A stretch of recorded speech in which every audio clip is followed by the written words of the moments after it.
Government spending is the money a government spends on public services and investments. This includes things like roads, schools, healthcare, and defense. Government spending is important because it helps to provide essential services, create jobs, and boost the economy. When the government spends money, it injects money into the economy. This can lead to increased demand for goods and services, which can help businesses grow and create jobs. Government spending can also be used to invest in infrastructure, education, and research, which can lead to long-term economic growth. However, it's important to note that government spending needs to be managed carefully. If the government spends too much money, it can lead to inflation, where prices rise too quickly. This is why governments need to find a balance between spending enough to support the economy and avoiding excessive spending that could lead to problems. The current account is a record of a country's transactions with the rest of the world. It includes things like exports and imports of goods and services, as well as investments. The current account deficit occurs when a country spends more on foreign goods, services, and investments than it earns from its own exports and investments. Imagine a country is like a household.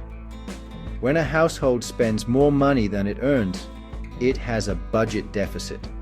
Similarly, when a country spends more on foreign goods and services than it earns from its exports, it has a current account deficit. A current account deficit is not always a bad thing. It can sometimes be a sign that a country is attracting foreign investment. However, a large and persistent current account deficit can be a cause for concern.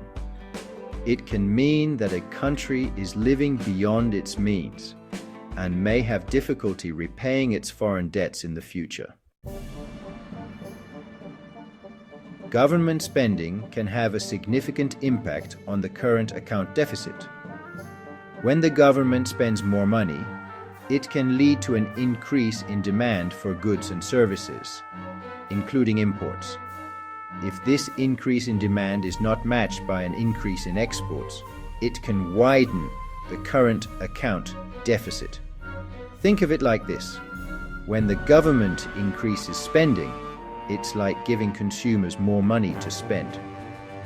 Some of this extra spending will go towards domestically produced goods and services, but some of it will also go towards imports.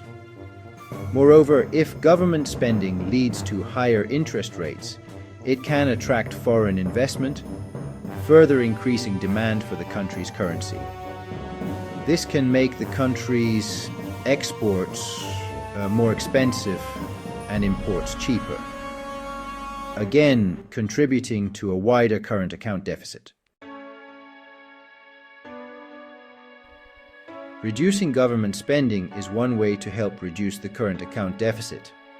When the government spends less, it reduces demand in the economy, including demand for imports. This can help to narrow the gap between exports and imports, leading to a smaller current account deficit. However, reducing government spending needs to be done carefully. If spending cuts are too drastic, they can harm economic growth and lead to job losses. The key is to find ways to reduce spending that are effective in narrowing the current account deficit without causing unnecessary economic harm. One way to achieve this is by focusing on reducing wasteful spending and improving efficiency in government programs. Another approach is to gradually reduce spending over time, allowing the economy to adjust to the changes. It's important to note that reducing the current account deficit is not just about cutting spending. Other factors, such as increasing exports and attracting foreign investment in productive sectors, also play a crucial role.